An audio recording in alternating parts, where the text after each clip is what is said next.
Life After Prison. By Silence You. Kabanata 1601 hanggang 1610. Ngumiti rin si Cyril, ang Great Elder ng Simia Hall. Ilang taon na nilang hinahanap ang pinuno ng Dracodeus Temple. Sa paglipas ng panahon, nagsimula siyang maghinala na nalinlang sila ng matandang Wako. Gayunpaman, ang pagdating ng isang bagong Supreme Leader, isa ring 4th grade low-rank alchemist, ay nagdulot sa kanya ng hindi kapani-paniwalang kasiyahan. Pagkatapos ng lahat, ang mga alchemist na tulad ng isang kalibrera ay iginagalang saan man sila pumunta. Uminom si Severin ng mahigit 20 second grade low-rank na table task at iniabot kay Sherlyn. Inumin mo ang mga tabletang ito at ibigay sa iba pang matatanda at tagapagtanggol. Ito ay magbibigay daan sa kanila na mapabuti ang kanilang pagkamit sa susunod na 2 araw, pagkatapos nito ay oras na para tayo ay umalis. Salamat, sir.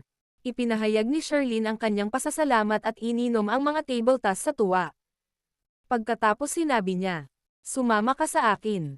Ako na ang mag-aayos ng tirahan mo." Sabi ni Cyril. "Malayo na ang narating mo, Supreme Leader. Magpahinga ka na muna. Magpapahanda ako ng masasarap na pagkain at kukuha ako ng pinakamasarap na alak para sa ating pagdiriwang ngayong gabi. Kung ganon, aalis muna kami. Maiwan ko muna kayo sa paghawak niyan." Udyok ni Sherlyn. Pagkatapos ng ilang pag-iisip, iminungkahi ni Severin si Sherlyn. "Hallmaster Sherlyn, narinig ko na may isang pangkat na pinilit ka dito. Gusto mo ba ng tulong ko sa paghihiganti at pagpuksa sa kanila?" Ngumiti si Sherlyn at sumagot. "Hindi iyon dapat kailanganin. Nagkaroon kami ng ilang mga salungatan sa 2 o 3 paksayon dati, at ang isa sa gayong labanan ay nagresulta sa isang napakatinding labanan. Nagtagumpay kami laban sa kanila sa huli, ngunit kami ay naiwan ng malubhang na sugatan bilang isang resulta. Kami ay umalis sa lungsod na aming pinanggalingan dahil kami ay natatakot sa paghihiganti mula sa iba pang mga paksayon. Ito ay naging isang lugar kung saan kami humingi ng aming kanlungan upang makabangon." "Mabuti naman." Tumanggaw si Severin.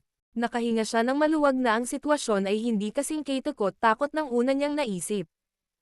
Umalis si Cyril at agad na ipinaalam sa buong hall ang tungkol kay Severin. Ang kagalakan at kaguluhan ay nakakahawa, na kumakalat sa bawat solong miyembro ng bulwagan. Si Sherlyn, sa tulong ng dakilang elder, ay nag-organisa ng isang pulong kasama ang iba pang matatanda at tagapagtanggol. Doon nila ipinamahagi ang mga tabletang ibinigay sa kanila ni Severin. Dahil medyo maliit ang bulwagan, mayroon pa ring 2 tableta na natitira pagkatapos matanggap ng bawat matanda at tagapagtanggol ang kanila. Ang 2 ekstrang iyon ay ibinigay sa 2 sa kanilang pinakapambihirang disipulo bilang gantimpala. Ang paghahayag na si Severin ay isang 4th grade low-rank alchemist ay lalong nagpasaya sa lahat.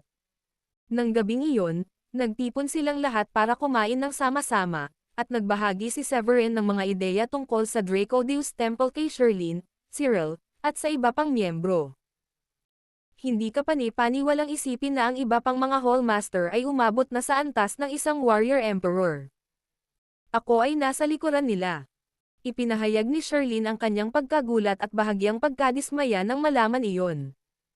Ang iba pang mga bulwagan ng Dracodeus Temple ay mas malakas kaysa sa Simia Hall. Ngumisi si Gracie kay Sherlyn at dagdag pa. "Ngunit ang pangunahing dahilan ay kailangan mong maghanap ng kanlungan dito, kaya naging mahirap para sa amin na hanapin ka. Kung nakita ka namin 2 buwan na ang nakakaraan, naging warrior emperor ka na sana ngayon. Hindi na kami nagmamadaling gumawa ng anumang karagdagang tagumpay. Pero inutusan tayo ng ating Supreme Leader na sanayin ang ating mga diskarte sa pakikipaglaban sa ating mga librerag oras dahil naabot na natin ang target ng kanyang Uncle Master." Paliwanag naman ni Gracie. "Anong uri ng target?" Nalilitong tanong ni Sherlyn, na nagudyok kay Gracie na ipaliwanag ang kasunduan ni Severin at Woolrich. "Nakikita ko. Maglalagay ako ng ilang dagdag na pagsisikap upang makagawa ng isang pambihirang tagumpay sa pagkamit. Oras na para kunin ko ang bilis." Tumanggaw si Sherlyn bago bumalik sa kanyang inumin. Nang gabing iyon, sinimulan ni Sherlyn at ng iba pa ang kanilang pagsasanay sa pag-iisa. Nang walang pinipilit sa agenda para sa susunod na mga araw, Nagpasya sina Severin at Gracie na tuklasin ang kanilang mga pasyalan sa kanilang paligid. Tuwang-tuwa si Gracie na nagkaroon ng isa pang pagkakataon na makasama si Severin. Ang ganitong mga pagbabago ay madalang, kaya gusto niyang sulitin ito. Mabilis lumipas ang oras sa tuwing nag-e-enjoy ang isang tao, at lumipas ang 2 araw bago nila nalaman. Nagawa ni Sherlyn na maabot ang level 5 Warrior King, habang ang mga nakatanggap ng mga table tasks ay naging matatag din. Oras na para bumalik tayo sa Southlink City. Inihayag ni Severin matapos utusan si Sherlyn na tipunin ang mga tao ni Simi Hall sa paligid. Napakunot ang noo ni Sherlyn matapos makahula sa intensyon ni Severin. Maaaring pabagalin ka namin kung isasama mo kami. Ang ilan sa aming mga disipulo ay may mas mababang antas ng pagkamit at hindi ganoon kabilis. Bakit hindi ka magpatuloy nang wala kami at susunod kami sa aming sariling bilis? Nakangiting sagot ni Gracie at sinabing, huwag kang mag-alala. Ang kabuuang bilang ng mga tao dito ay humigit kumulang 2 hanggang 3,000. Kaya niyang pamahalaan kahit na doble o triple ang mga bilang na iyon. Pagkatapos, na parang kinukumpirma ang pahayag ni Gracie, gumawa si Severin ng isang lumilipad na espada at itinutok ito sa bukas na hangin sa unahan. Lumawak ang espada sa laki na kayang tumanggap ng 3 hanggang 4,000 tao. Tara na, lahat. Tawag ni Severin habang nakahawak sa espada. Anong grado ang espiritual na sandata na ito? Lumaki ito sa napakalaking laki.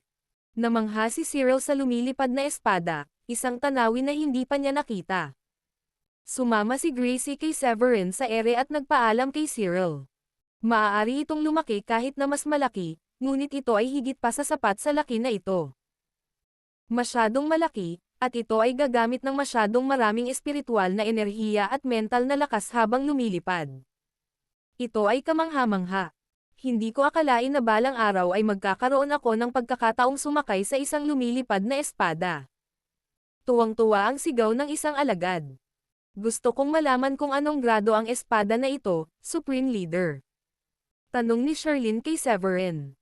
Nakangiting sagot ni Severin. 9th grade. Hindi ka panipaniwala. Ito ba ay isang paraan ng transportasyon o maaari rin itong gamitin sa labanan? Narinig ko na ang ilang mga lumilipad na espada ay ginagamit ng mahigpit sa paglipad at hindi para sa pakikipaglaban. Nagtatakang tanong ni Sherlyn. Hindi niya inaasahan na ang lumilipad na espada ni Severin ay ganoon kataas. Tumanggaw si Severin bilang pagsang-ayon. Oo, magagamit din ito sa pakikipaglaban. Hindi ko ito masyadong ginagamit, at kadalasan, ginagamit ko lang ito kapag nasa normal na lipunan ako. Kailangan kong pigilin ang paggamit nito kapag pumasok ako sa sekta sa hinaharap dahil hindi ko gustong pagnasaan ito ng mga tao. Nakasimangot na tanong ni Sherlyn. Bakit hindi? Isa ka ng saint, at wala ka nang dapat pangkatakutan pagkatapos mong makapasok sa sekta ng iyong uncle master. Nagpahayag din ng pagkalito si Cyril. Ang ating kaalaman sa pag-abot ay umaabot ng higit pa sa mga saint. Hindi namin alam kung may anumang mga antas na mas mataas kaysa doon. Ikaw lang ang tanging santo na nakilala namin sa ngayon, at ang aming pagsasanay ay palaging nakatuon sa pag-abot sa antas ng isang saint. Sinasabi mo ba na may mas mataas na antas ng paggamit na higit pa sa isang saint? Lahat ng nandoon ay tumingin kay Severin ng may pananabik, malinaw na naghahanap ng mga sagot mula sa kanya.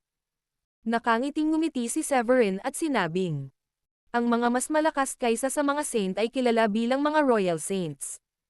Sigurado akong alam mo na ang isang saint ay maaaring pahabain ang kanilang buhay ng hanggang 200 taon. May gusto bang hulaan ang kabuuang haba ng buhay ng isang royal saint? Sabay-sabay na hingal ang lahat ng irehistro nila ang sinabi ni Severin sa kanila. Naniniwala sila noong una na ang mga saint ang pinakamataas na kung ano ang maya-alok ng tagumpay at hindi na sila makakatagpo ng sino mang mas maunlad kaysa doon. Gayunpaman, inihayag ni Severin ang pagkakaroon ng isang maharlikang antas ng saint, na, sa pamamagitan ng kanyang account, hindi lamang nalampasan ang mga santo sa kapangyarihan kundi pati na rin sa habang buhay. Matapos mag-isip sandali, nag-alok ng hula si Sherlyn. Kalahating siglo. Umiling si Severin. Nag-isip sandali ang pangalawang elder ng Simia Hall bago nagmungkahi. Mas mababa pa dyan, siguro. 300 taon. Umiling muli si Severin. Mali na naman. Higit pa ito sa nahulaan ninyong lahat. 1,000 taon na. Ang pagkamit ng antas ng isang Royal Saint ay nagbibigay ng 1,000 taon na habang buhay. Isang kolektibong hingal ang napuno ng hangin, at ang paghahayag ni Severin ay nag-iwan sa kanilang lahat sa pagkabigla. Maaari naming gugulin ang aming buong buhay sa pagsasanay ng hindi naabot ang antas ng isang saint, lalo na ang isang mas mataas na antas ng pagkamit. Hindi namin dapat isipin ang mga bagay na ito. Isang alagad ang nananaghoy. Magiging masaya ako kung magkakaroon ako ng pagkakataon na maging isang malakas na emperador ng mandirigma. Hindi kami madalas na makakita ng mga warrior emperor. Idinagdag ng isang malalim na master. Ibigay mo ang lahat kapag nagsasanay at handa ka nang umalis. Sabi ni Severin, hindi sigurado kung paano pinakamahusay na aliwin ang mga disipulo. Pagkatapos ng lahat, iba-iba ang kanilang mga talento sa pagkamit, at hindi lahat ay maaaring tumugma sa kakayahan. Tanong ulit ni Sherlyn. Sinabi mo na hindi mo mailalabas ang iyong lumilipad na espada kapag nasa sekta ka ng iyong Uncle Master dahil sa takot na magudyok ng anumang damdamin ng paninibugho. Pagtibay ni Severin. Oo, sigurado ako na marami sila. Malamang na Royal Saint ang natamo ng aking Uncle Master dahil ang sekta na kinabibilangan niya ay isang first-tier sect. Ang mga first-tier na sekta na ito ay ikinategorya sa lower class, middle class, at upper class. Kahit na ang lower class first-tier sects ay dapat magkaroon ng hindi bababa sa 3 mga saint para makilala. Nagbigay ng masusing paliwanag si Severin sa mga taga-Simia Hall base sa narinig niya kay Sofia. Ang mga alagad ng Simia Hall ay hindi pa nakakaalam ng ganoong kaalaman noon pa man. Sila ay nakinig ng mabuti at nadama na parang isang bagong mundo ang bumukas sa kanilang harapan. Sa wakas ay naunawaan na nila ang konsepto na maraming makapangyarihang sekta ang umiral sa mundo, at maging ang mga unang antas na sekta ay nahahati sa ilang mga klase. Alam mo ba kung ang sekta ng iyong Uncle Master ay itinuturing na isang mas mababang uri, nasa gitna, o mas mataas na uri ng sekta? Nagpahayag ng curiosity si Gracie. Nag-isip siya sandali at hindi napigil ang magtanong. Isang mapait na ngiti si Severin habang umiiling. Sa kasamaang palad, wala akong sagot dyan. Total, minsan ko lang nakilala ang aking tiyuhin master. Naniniwala ako na ang tanong kung ang kanyang Sky Blue sect ay itinuturing na isang lower class, middle class, o upper class na first tier na sekta ay masasagot kaagad pagdating namin. Nagkibit balikat si Gracie sabay ngiti. Kung ganoon, sobrang inaabangan ko ito. Wala pang 1 buwan bago tayo tuluyang makapasok sa isang liblib na sekta. Hindi nagtagal, sumimangot ulit siya at nagtanong. Sabi ng tiyuhin mo ay gagantimpalaan ka sa pagpunta natin doon. Nagtataka ako sa uri ng gantimpala na iyon. Ang isa pang tanong sa isip ko ay kung maaari ba tayong sumali sa sekta o hindi kung susundin ka namin doon. Wala akong ideya tungkol sa mga pamantayan na ginagamit ng mga liblib na sekta sa unang antas sa pagre-recruit ng mga disipulo. Paano kung ang ating mga antas ng pagkamit ay hindi tugma? Paano? Si Sherlyn ay nagbahagi ng mga katulad na alalahanin kay Gracie, ngunit pagkatapos ng ilang pagninilay-nilay, siya ay nagsalita at sinabing, mukhang hindi ito malaking isyo para sa akin. Kahit na sila ay isang prominenteng sekta, ang pager recruit ng mga ordinaryong disipulo na umabot man lang sa level 9 Warrior King o level 1 Warrior Emperor ay dapat na isang makatwirang prerequisite. Marahil ang Uncle Master ng ating Supreme Leader ay nagpataw ng kondisyon para maabot ang kahit level 9 Warrior King man lang. Kasunod ng isang paghinto, ngumiti si Sherlyn at idinagdag. Para sa akin, ang pag-asam na sumali sa isang first-tier na sekta ay isa ng hindi kapani-paniwalang pagkakataon. Nakaramdam ng pag-asa si Severin nang marinig niyang ipahayag nila ang mga kaisipang iyon. Umaasa ako na ito ay isang bagay na makakatulong na mapahusay ang aking pagkamit ng mabilis ng 2 o 3 antas ng sabay-sabay. Iyon ang hinahanap ko. Tinapal ni Gracie ang bibig bilang tugon at tumawa. Hahaha. Dapat mong ipagpatuloy ang paghahasa ng iyong mga kasanayan sa alchemy kung gayon. Maaangat mo ang iyong tagumpay kung makakagawa ka ng tagumpay sa isang 4th grade medium rank na alchemist. Para sa lahat ng alam namin, lahat ng tao sa sekta ng iyong Uncle Master ay maaaring tumingin sa iyo ng may paghanga. Ngumiti si Severin at pumayag. Hindi sinasabi na ibibigay ko ang lahat. Ang bilang ng mga taong kasama niya sa paglalakbay ay tumaas ng malaki mula noong una siyang umalis sa Southlink City. Sa kasamaang palad, ang napakaraming bilang ng mga tao ay naging mahirap para sa kanila na makahanap ng angkop na lugar ng matutuluyan sa lungsod para sa gabi. Nang wala ng ibang pagpipilian, nagpasya silang magtayo ng kampo sa isang malaking bundok bago ipagpatuloy ang kanilang paglalakbay kinaumagahan. Tanghali na nang makarating sila sa Southlink City. Nandito na tayo. Ito ang Southlink City. Tumayo si Gracie at ipinakilala sa lahat ang tanawing nasa harapan nila. Namangha si Charlene sa lungsod at sinabing, "Napakalaki at maunlad na lungsod." Paliwanag ni Gracie. Siyempre, bilang lungsod kung saan matatagpuan ang South County Mansion, dapat itong maging pinakamalaki at pinakamaunlad na lungsod sa 36 na lungsod sa loob ng county. Naglalakad sina Larry at Mick sa courtyard nang makita nila ang isang napakalaking lumilipad na espada na umaaligid sa itaas nila sa kalangitan. Hindi nagtagal ay bumaba ang espada, at ang dalawang lalaki ay nagpalitan ng nasa sabik na tingin. Nang makarating si Severin sa isang bukas na lugar, lahat ng mga hallmasters at kani-kanilang elders ay dumating upang batiin sila. Dahil nandito kayong lahat, ipapakilala ko sa inyo ngayon si Charlene, ang pinuno ng Simi Hall. Ito ang kanilang Great Elder, si Cyril, at sa tabi niya ay ang kanilang Second Elder. Ipinakilala ni Severin ang bawat miyembro ng mga bagong dating sa mga hallmasters. Nang makumplito ang pagpapakilala, ngumiti si Rachel at sinabi, "Hahaha.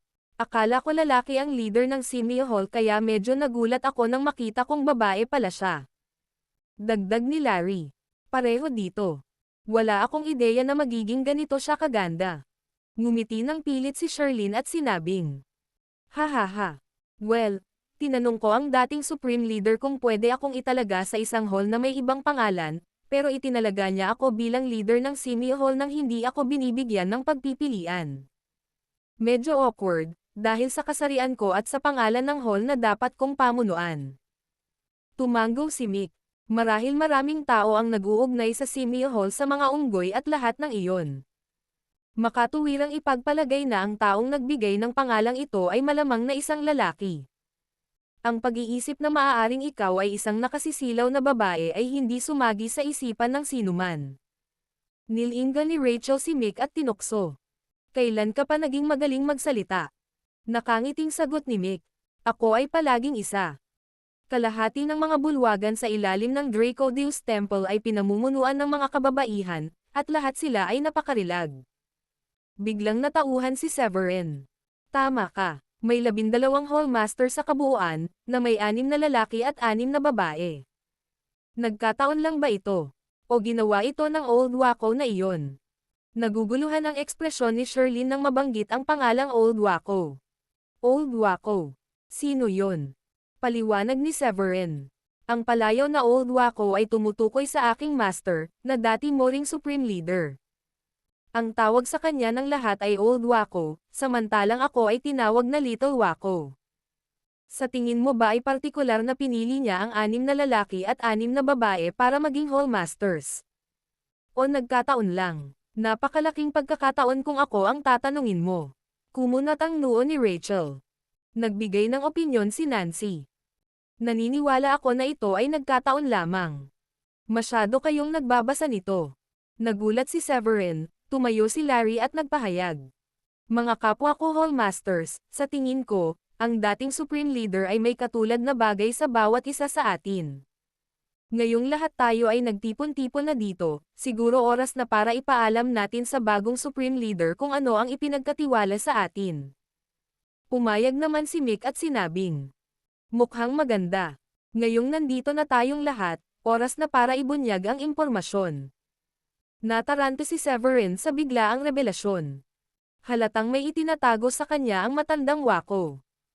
Lahat sila ay binigyan ng parehong mensahe, kahit nasa pribado, at hindi nagtagal ay napagtanto ni Severin na marahil ang dahilan kung bakit siya naatasang tipunin ang lahat ng 12 sa kanila sa unang lugar. Tanong ni Severin. Ano ang sinabi ng aking amo sa iyo? Nagpalitan ng tingin ang mga Hallmasters at sabay-sabay na tumango. Nagpatuloy si Larry sa paghakbang at pinayuhan si Severin. Supreme Leader, sa tingin ko ay masinop na pag-usapan natin ito ng pribado. Marami pang ibang tao dito, at mas mabuti kung ikaw at ang 12 sa atin ang nakakaalam sa pag-uusap na ito. Namula si Severin at tumango. Matapos utusan ang anak ni Mick, si Candy, na tulungan ang mga disipulo ng Simil Hall, sinundan niya si Larry at ang iba pa sa isang kalapit na villa. Sa puntong iyon, tanging si Severin at ang 12 Hallmasters ang natira. Maaari na ba natin itong pag-usapan? Hindi mo na kailangan pang ipagpatuloy ang pagdududa, udyok ni Severin. Pagkatapos ay gumawa si Larry ng isang gintong token na humigit kumulang kalahati ng laki ng kanyang palad. Ang token ay nagtatampok ng isang dragon-patterned emblem. Ang pinuno ng Lepus Hall, si Fiona, ay nagpakita ng isang katulad na gintong token na pinalamutian ng isang emblem na may pattern ng kuneho. Hindi nagtagal, ang lahat ng iba pang mga Hallmasters ay naglabas ng mga token na nagtatampok sa hayop na nauugnay sa kani-kanilang mga bulwagan. Noong una kong nakilala ang dating Supreme Leader, inutusan niya kaming ipakita ito sa iyo kapag ang lahat ng 12 pinuno ng bulwagan ay natipon ng sama-sama. Inatasan kaming bantayan ito ng masigasig. Kung sakaling pumanaw kami, ipapasa namin ito sa ibang tao sa bulwagan upang maihatid nila ito sa iyo. Dumadaan ang mga tao, ngunit ang token ay dapat manatiling walang hanggan.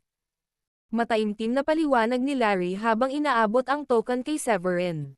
Natarante si Severin sa sitwasyon at nagsimulang magtaka kung ano ang nasa isip ng Old Wako nang ibigay ang mga token na iyon sa 12 Hallmasters.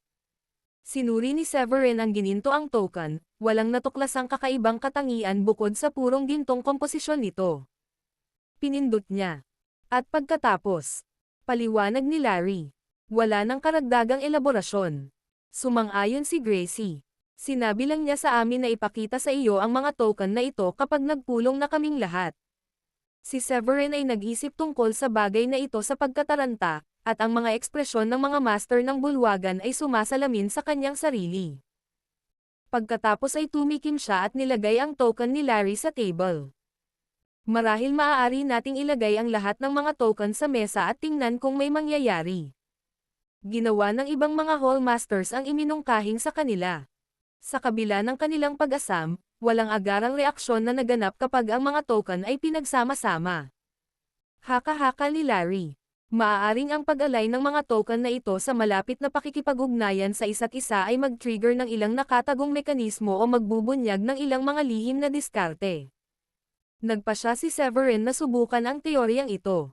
Tiniyak niya na ang bawat token ay nakikipag-ugnayan sa isa't isa, ngunit pagkatapos ng ilang minutong pag-asa, walang reaksyon o paghahayag ang nangyari. Mungkahi ni Zoheb.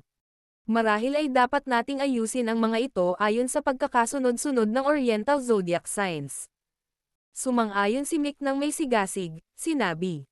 Oo, ang mga hayop na ito ay bahagi ng Oriental Zodiac. Pagkatapos ng lahat, tinanggap ni Severin ang ideya at muling inayos ang mga token ayon sa tamang pagkakasunod-sunod.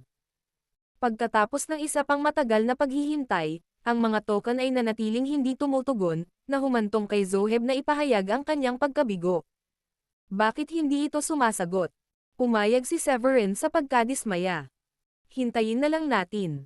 Sa paglipas ng panahon, ang bawat isa ay may katulad na matinding pagsimangot sa kanilang mukha.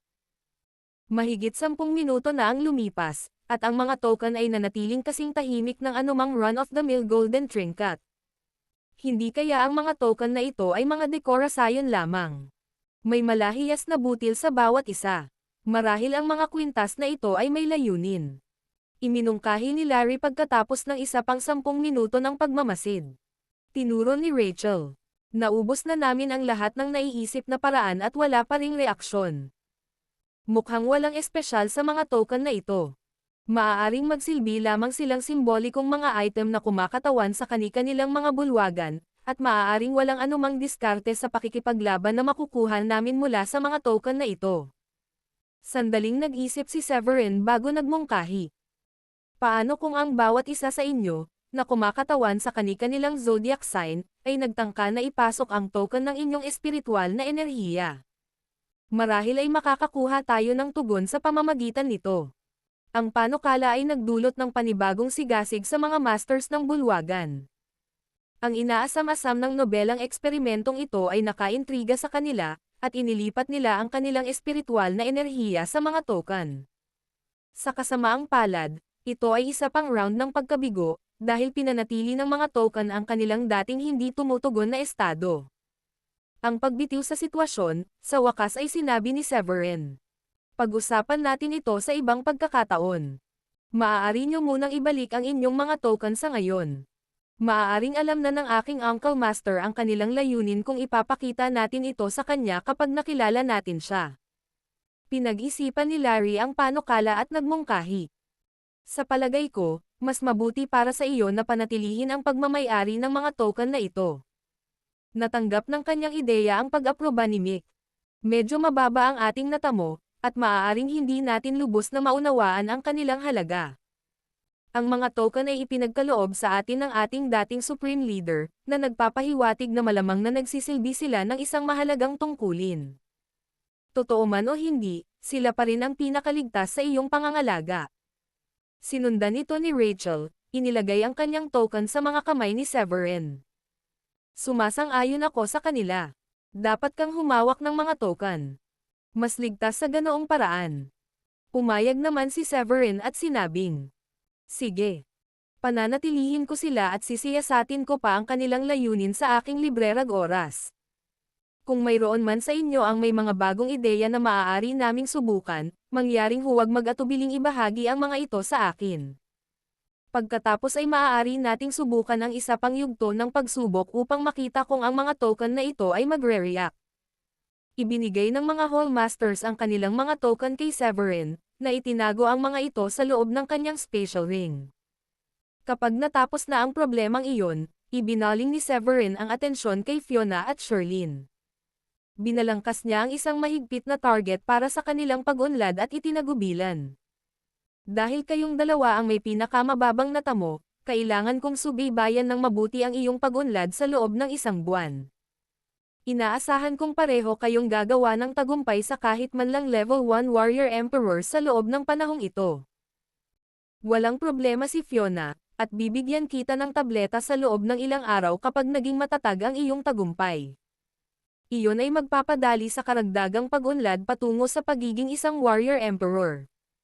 Matapos ibigay ang kanyang mga inaasahan kay Fiona, hinarap ni Severin si Sherlyn at sinabing, medyo mas mababa pa rin ang antas ng iyong kasalukuyang pagkamit. Kapag naging matatag na ang iyong kasalukuyang pagkamit, mangyaring ipaalam sa akin sa lalong madaling panahon upang mabigyan kita ng tableta. Kailangan nating pabilisin ang iyong pag-unlad upang maabot mo ang antas ng iyong mga kasama. Bilang tugon, lumapit si Rachel at ang iba pa upang magbigay ng mga salita ng pampatibay loob kay Sherlyn, na hinimok siya na harapin ang hamon. Sumulyap si Severin sa iba at sinabing, ang iba sa inyo ay bibigyan ng isa pang tableta ilang araw bago tayo umalis. Pansamantala, hihilingin ko sa inyo na lutisin ang anumang mga problema sa loob ng inyong bulwagan. Ngayong natipon na ang lahat ng 12 bulwagan, hindi na tayo magkakaroon ng mga titulo tulad ng Draco Hall, Tigress Hall, o Gallus Hall. Mula ngayon, lahat tayo ay magsasama-sama sa isa. Ang Draco Deus Temple. Magiging united force tayo sa wakas. Ang masayang tugon ay umalangaw-ngaw sa buong grupo. Hihihi. Kakaibang pangalan ang Gallus Hall. Matagal ko nang gusto ang pagbabago. Ang maging miyembro ng Draco Deus Temple mula ngayon ang mga disipulo natin ay mas maganda. Ang titulo mismo ay napakahusay. Pahayag ni Nancy. Nagmuni-muni muna si Severin bago nagpatuloy. Maliban kay Sherlyn na kailangan pang magsanay, halos wala nang magagawa ang lahat. Para sa layuning iyon, gusto kong pumili ang 11 sa inyo ng ilang mapang akong individual na gaganap sa tungkulin bilang pinakamataas na pinuno ng Draco Deus Temple, second in command, mga elder, at mga tagapagtanggol. Natigilan si Larry at ang iba at agad na tinanong si Severin. Ibig mo bang sabihin na baka hindi na tayo bumalik kapag nakarating na tayo sa ating destinasyon? Kaya ba nagpasya kang talikuran ang iyong posisyon bilang Supreme Leader? Tumanggaw si Severin bilang pagsang-ayon. Halos tiyak na magiging mga alagad tayo ng sekta pagdating natin doon. Ito ay magiging mas kaaya-aya para sa pag-unlad din ng lahat sa hinaharap. Panahon na para ipasa natin ang ating mga tungkulin. Huminto siya at nagpatuloy. Naniniwala ako na ang mga responsibilidad na nagmumula sa pagiging Hallmaster ay nagdulot ng maraming pang-araw-araw na gawain na nakakabawas sa iyong pagkamit. Sa pamamagitan ng pagsali sa sekta, maaari mong muli isawsaw ang iyong sarili sa pagsasanay na walang pag-iisip. Huwag kang mag-alala, Supreme Leader. Gagawin namin ang sinabi mo sa amin. Si Larry at ang kanyang mga kasamahan ay time na nagpatibay. Nagsimulang talakayin ni Severin at ng mga Hallmasters ang mga detalye ng pagpili ng bagong henerasyon ng pamumuno. Sa mga panahong iyon, lalong naging curious si Sheila habang nagtatagal siya sa labas sa looban. Itinutok ang kanyang tingin sa pintuan ng villa kung saan malalim na nag-uusap si Severin at ang iba pa, ipinahayag niya ang kanyang pagkainip. Bakit hindi pa sila lumalabas? Ano ang pinag-uusapan nila? Bakit hindi tayo makinig? Magiging maayos, sa tingin ko. Si Celine ay napaka-talented, at ang kanyang antas ng tagumpay ay dapat ding ipagmalaki. Siya ay nasa mas magandang posisyon kung siya ay kasama natin. Walang pag-aalinlangan na sagot ni Sheila. Gayunpaman, sumingit si Sofia at sinabi kay Diane. Gayunpaman, dapat mong pag-isipang mabuti ito. Kung mananatili si Celine sa South Link City, masisiyahan siya sa kaligtasan sa ilalim ng proteksyon ng mga Shanahan. Parehong ang Shanahan at Draco Deus Temple ay mga kakilakilabot na entidad na walang sino mang maglalakas loob na pukawin. Ito ay nagbibigay daan sa kanya upang magkaroon ng isang ligtas na kapaligiran sa paglaki. Sa kabaligtaran, hindi garantisado ang kanyang kaligtasan kung dadalhin mo siya sa sekta. Maaaring makapag-alok ng proteksyon ang tiyuhin may-ari ni Severin bilang pinuno ng sekta, ngunit maraming mga henyo at mga practitioner na may mataas na antas sa loob ng sekta. Ang presensya ni Severin ay maaaring magdulot ng selos, na siyang dahilan kung bakit hindi ligtas para kay Celine. Pagkaraan ng ilang sandali ay nag-isip si Sheila. Naniniwala ako na hindi ito dapat magdulot ng masyadong malaking problema. Ang pagiging nasa sekta ay maaaring hindi kasing ligtas ng pananatili sa South Link City, ngunit si Celine ay uunlad kung mananatili siya sa tabi ni Severin. Tumanggaw si Sofia at dagdag pa. Ito ay isang bagay na dapat pag-usapan ng mabuti ni Diane kay Severin. Mahigit isang buwan na lang ang natitira, at mahalagang malaman ang opinyon ni Severin. Sumang-ayon si Diane at sinabing, ang iyong mga alalahanin ay wasto, Sofia. Ang sekta ay maaaring magtalaga sa atin ng mga gawain na obligado nating tapusin, at mahihirapan tayong isama si Celine sa pagtupad sa ating mga obligasyon. Ang kanyang mababang antas ng attainment at murang edad ay maaaring maging mahirap para sa tiyuhin Panginoon ni Severin na tanggapin siya sa sekta. Sa sandaling iyon, bumukas ang pinto ng villa, at lumabas si Severin kasama ang iba pang mga Hallmasters. Pagkalabas nila ng villa ay agad na lumapit sa kanya ang tatlong asawa ni Severin. Hindi napigilan ni Sheila ang teges-isa, tanong ni Severin. Mahigit isang oras ka doon. May napag-usapan ba kayong importante? Ngumiti si Severin at nagpaliwanag. Wala naman ito masyadong malaking bagay.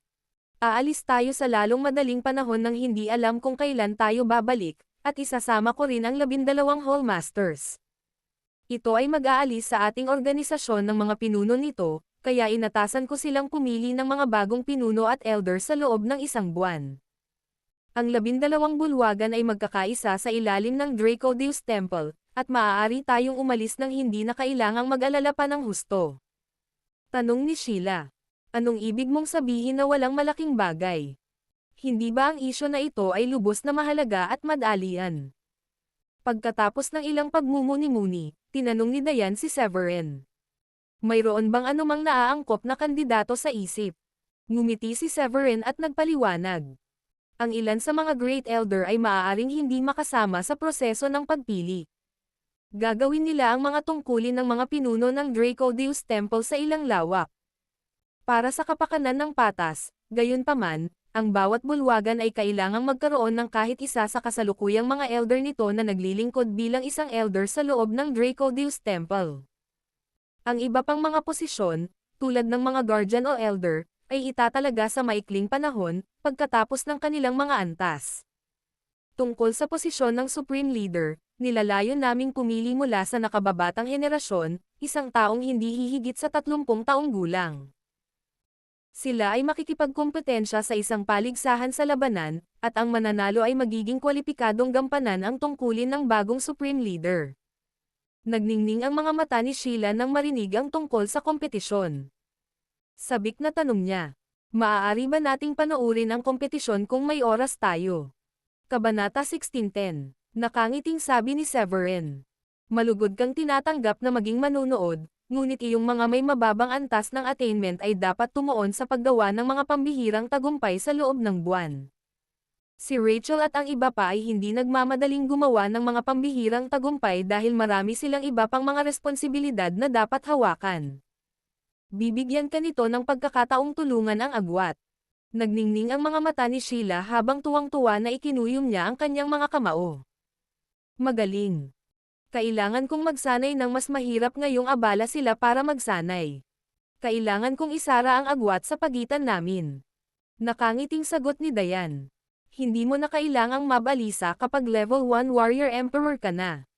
Masyado kang masigasig. Iyon ay dahil ayaw kong maging pabigat kay Severin. Sana ay sulitin natin ang pagkakataong ito at subukang abutin siya bago niya ma-refine ang 4th grade medium rank na mga pills. Kung gagawin niya, ang kanyang pag-unlad ng tagumpay ay bumubuti ng paunti-unti. Iyon ay magiging mas mahirap para sa atin na makipagsabayan sa kanya. Nakangiting paliwanag ni Sheila. Sumali si Elsa sa usapan at nagpuna. Hindi mo maaaring seryosohin ang pag-iisip tungkol sa paghabol sa kanya, tama ba? Ito ay isang hindi matamo na ideal. Ouch, Elsa. Ang harsh naman yan. Nakangusong sagot ni Sheila. Paliwanag naman ni Elsa. Ang kanyang talento ay higit pa sa atin, ngunit ang pagiging nasa ganoong mataas na antas ay may mga kahirapan sa mga tuntunin ng paggawa ng isang pambihirang tagumpay. Gayunpaman, naniniwala ako na ang kanyang talento sa alchemy ay sumisikat at magbibigay daan sa kanya upang maging isang 4th grade medium rank alchemist. Lumingon siya kay Severin at nagtanong. Maaari ba akong sumama sa iyo sa Sky Blue Sect? Wala akong magagawa kung aalis ka dahil kailangan ko pa rin ang iyong gabay. Nakangiting sang-ayon ni Severin. Pinaplano kong isama ka noong una. Ang iyong mataas na antas ng pagkamit at kadalubhasaan sa alchemical ay gagawin kang angkop na kandidato para sa Sky Blue Sect. Pagkatapos ay nagtanong si Elsa tungkol sa mga plano ni Benjamin, na sinabi ni Severin. Medyo mas mababa ang level ng kanyang attainment, ngunit may pagkakataon siyang sumali sa sekta kung gusto niyang sumama sa amin. Nakagawa siya ng ilang kapansin-pansing pag-unlad sa alchemy, at isa na siyang 2nd grade medium rank alchemist at level 5 warrior king. Papayagan siyang sumali sa sect kung bibigyan ko ang aking tiyuhin master ng ulo, ngunit si Benjamin ay nagpapatuloy. Bakas sa mukha ni Elsa ang pagkagulat. Bumulong siya at sinabing, hindi siya pwedeng magseryoso. Ang pagkakataong sumali sa first-year secluded sect ay isang bagay na pinapangarap ng maraming tao. Bakit hindi siya interesadong pumunta? Naging hindi makatwiran na ba siya o ano?